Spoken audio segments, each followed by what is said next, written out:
Hello, thanks for dropping in. I am looking at this Commodore 64 I just unboxed. Hello, Penny. Penny, hello. I don't know if I want you to come up, Penny, because the last time you came up,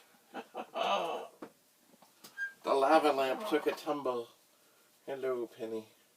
How are you doing? Oh, the desk is kind of full right now. It's kind of full. Yes, it is. Ooh. Penny is purring. Penny doesn't often purr. Hello, Penny. Yes. Have you had enough? Yes, you have. Okay, down you go. Have a lovely time. Come again. Yes, I know. Have a lovely time. Come again. So yes, we're looking at this Commodore 64 that did come with excuse me, Penny. A Max. Let me look at this again. A Maxtron power supply, model PS-01, made in Taiwan. I'm surprised in some ways that way back when Commodore 64 power supply was obviously deficient at some times, but more people didn't come out with other power supplies. Certainly today, there are, I've not got any, I really haven't checked into them, but there are a number of such power supplies available on the market, and they're probably a good idea. Right, Penny? Yes, I know, Penny, I know. I lifted you up, but you didn't want to stay with me. Yes, I know. Hi. Yes, I did. Yes. And as I told you earlier, maybe you remember, today, at some point, when she least expects it, Penny's going to have a little bath. Right, Penny? And no, I'm not going to douse her in the water.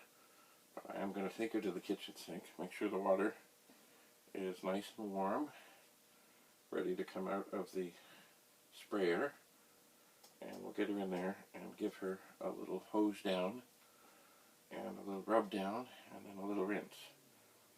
And if I really think that's going to go well and easy, I may be in for a rude awakening and a horrible surprise. Right, Penny? Right. So, as I was saying, this cable that came with the 64, best as I can tell, it would negate the reason you would need a switch box, I think. Because on the end of this is an adapter. And the adapter is an RCA, and then it goes to like a cable with a little prong in the middle that you can screw on. Adapters are always good. So that's what I think this is for. I don't have a ready TV here handy to test it. Otherwise, it's just an RCA to RCA with a cute little adapter. So, where shall I put this? It has significant length. Well, what I do with most cables, I try and untangle them. I have next to me here, oh, weird. Maybe I will double this up. There's the kind of the door to a TV holder from the times the TVs were completely different shapes and made with tubes. Oh, I think, ooh, that light is bright. I'll just hang this up here. Now, the other thing we have here, I'm going to see, I really think I can do this. Maybe I can, because the desk at the moment is pretty empty. pretty empty indeed. So, I did have a fellow asking about these things, these cables. Oh,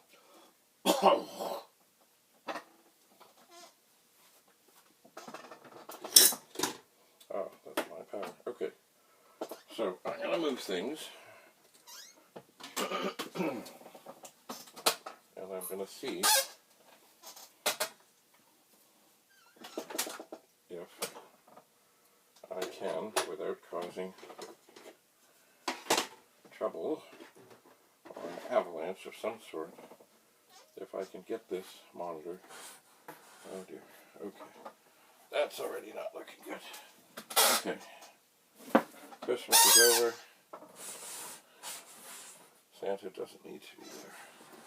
Is this going to fall?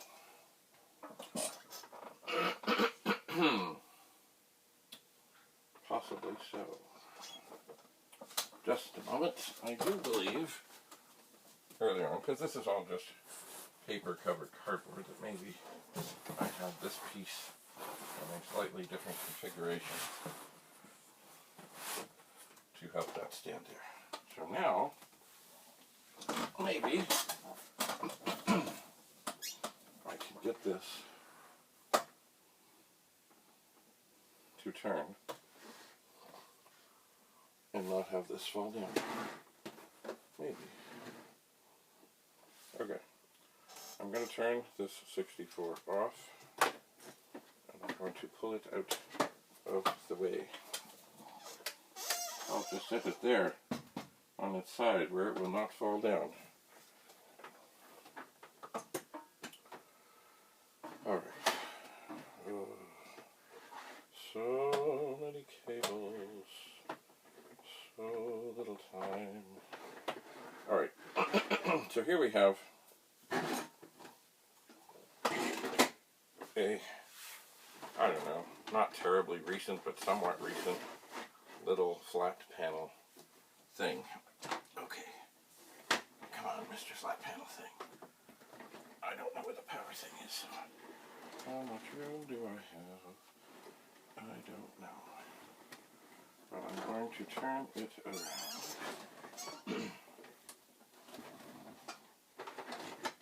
Okay. Oh yeah. Okay, so this is somewhat modern. It has here various inputs. And it doesn't look like it has a ton of... Ooh, wait a second. This one. See, this isn't, I think, for an RF. It has an audio out. It has a digital out. What's that weird thing? Digital audio out. No clue what that sucker is. Anyway, here we have video in and audio. Boy, it's funny. Black on black is not easy to read. Okay. Audio.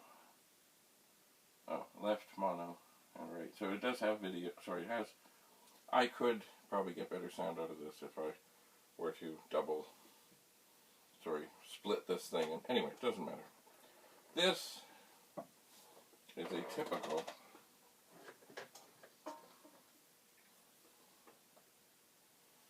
non-Commodore cable where you have 4 outputs: black, red, yellow, and white. And of course, it's funny, I look over the Commodore monitor there, and the video is yellow. And of course, the video on this one is white.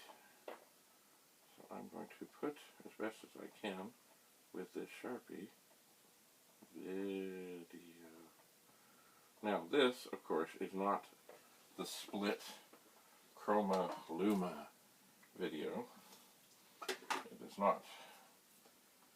And at the moment, I don't really care because I'm not hooking up to that one. But this is, so if you have the typical kind of third-party thing there's billions of them out there, millions anyway, white is video. And of course, if it goes on this thing, it goes into a thing that's yellow and green. we'll have video. And the audio, now there should be just one of these on the 64 and the VIC-20 and other such things, is yellow. And it, of course, goes into the white socket. So, completely reverse. But we know, I know that that works on this cable. This is, as I say, it's a typical thing. I think I got this before they closed, and had I known they were going to close, I would have probably got more of them. There was a place called Active Surplus in Toronto, a legendary store. So this is 5 pins, non-Commodore, 4 outputs. I'm sure there's other things in the world that this is used for. So now that I have this marked with A and V, I will move it aside. Not that I don't need it again. I do. That's my go-to cable.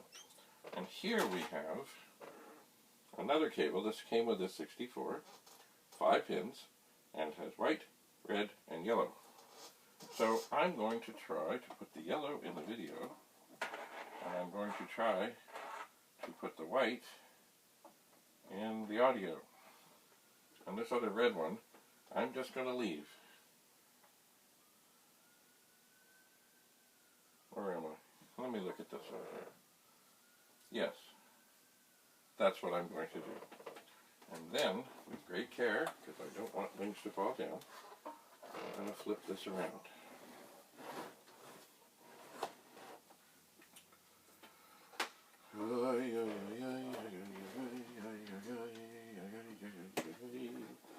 So now, I'm going to snag this Commodore 64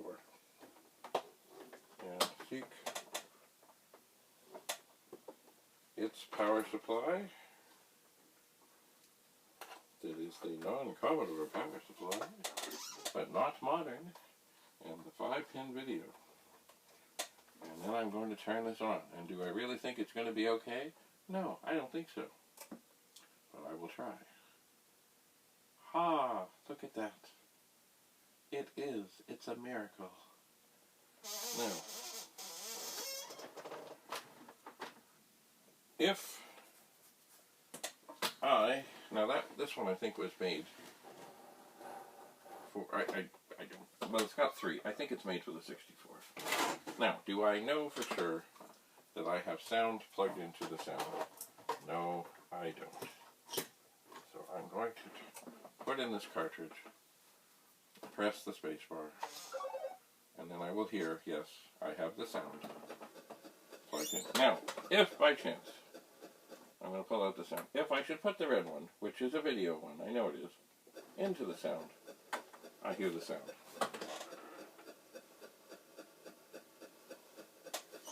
Well, that's crazy. Because there's not 2. I know there's not. Oh, this is weird.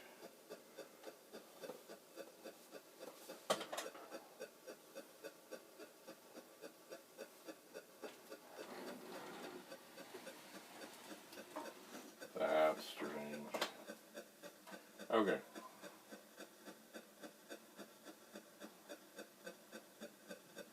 Let me think about this. This cable is not like any I have seen before. For what it seems to actually have is it seems to actually split the audio signal from the Commodore 64 so that you get essentially stereo, even though it isn't stereo, on a TV such as this. So I have no doubt that if I were to take this and try and connect it to a 1702 in the back using the correct colors, it would not do the chroma luma thing. I have never seen a cable like this.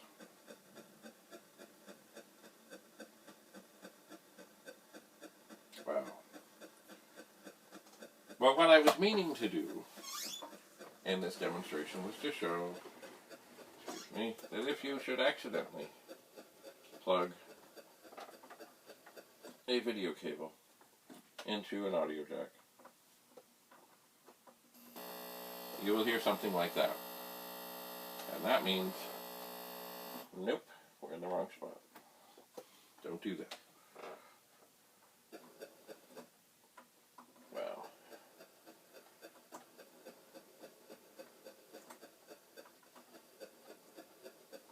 Well, you know what? I think I'm going to leave that cable there. I'm going to hit the reset switch. And then we'll come back up. Okay. I'm going to move this back into place. I am. Or try to. Without a kerfuffle. Oh my.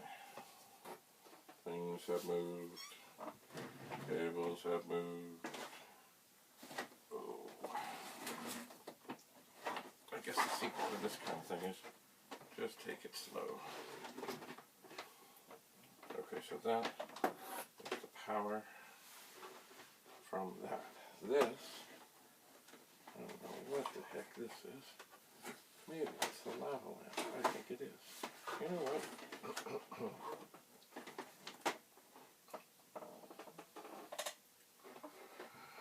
In that I'm here doing this, did the lava lamp go off? I think it did. The lava lamp cord does not really need to be in front of the monitor. It really doesn't. The only cord I really need... Well, why did the sound go away? Oh, I know why. Ah, there we go. Okay. So I'm going to shuffle that back.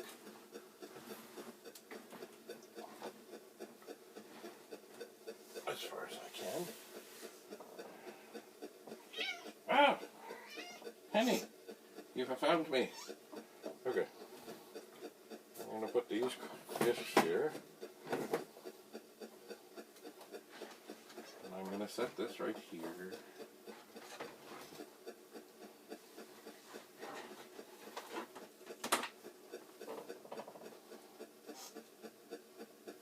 Hi Penny, how you doing?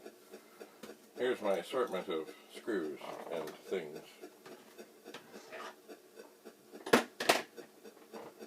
Alright, so I think what I'm going to do to test this out is just let it sit. Hi Penny, how are you doing? Yes, I know. And, oh yes, we are on the air. So, the long and the short of it is, don't be afraid with a video cable on a 64 or a VIC-20 or Commodore 128 or a Plus 4 or Commodore 16 to just check out the inputs and the outputs on a thing, because chances are they're there and it will work. Hi Penny. On some of these, because a lot of the, well, I mean a lot of the new TVs, I'm really not up on them, but they have lots of HDMI input. Jesus. Yeah. Penny. You're knocking things down today. Okay, Penny, I'm coming down. Penny. Okay, so, they have lots of inputs. So, you know, try. Try. And don't be afraid. And if you hear a buzz, take it out. Do something else. Okay, Penny, I see you. Yes, I do. So, as I said, I'm going to let the 64 burn in for a while, hopefully not burn up. It is plugged into its own power supply. It has its beautiful reset switch. And, as they say, that's really all I have to say about that. So, it may be time to try and give Penny a bath. We'll see how it goes. Right, Penny? Penny. Now she goes to hide. Alright. Anyway, thanks for coming. And stay tuned. We'll look at more things. And I guess the summary sort of is, there is a time to be afraid of plugging things in, and there's a time to just go for it. And when it comes to the video cable on the 64 and a monitor that has RCA inputs, just go for it. If somebody comes over and says, hey, my 64 is not working, can I plug my power supply into your 64? You know what you say? No. No, no, no, no, no, no, no, no. If you have a good working power supply you're sure of, and you want to test their 64, you plug in your power supply to their 64. You never, ever plug theirs into yours. Because if it has gone ballistic, and the voltages are high, and it has fried theirs, it will fry yours. Whereas, if they have a 64 that's not working, and they bring it to you, and you plug it into yours and it's working, your power supply and it's working, probably means they have a bad power supply. You never, ever, ever. And this goes back, you know what? This goes back to, for a little while I worked at Electronics 2001, maybe 35 years ago. And there was this guy, and I don't know how many of the store's 64s he ruined. Because he, oh, well, let's just plug your power supply into our machine. Oh, look, our machine doesn't work now.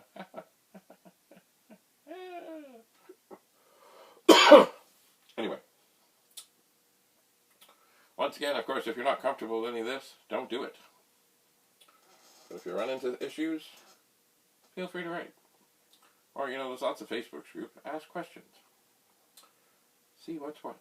Experiment. Of course, the best monitor in the world is the 1701 or the 1702. They are magic. But this works very good, very well to be seen and shared better than they do. Anyway. Alright. Enough for now. Thanks for coming.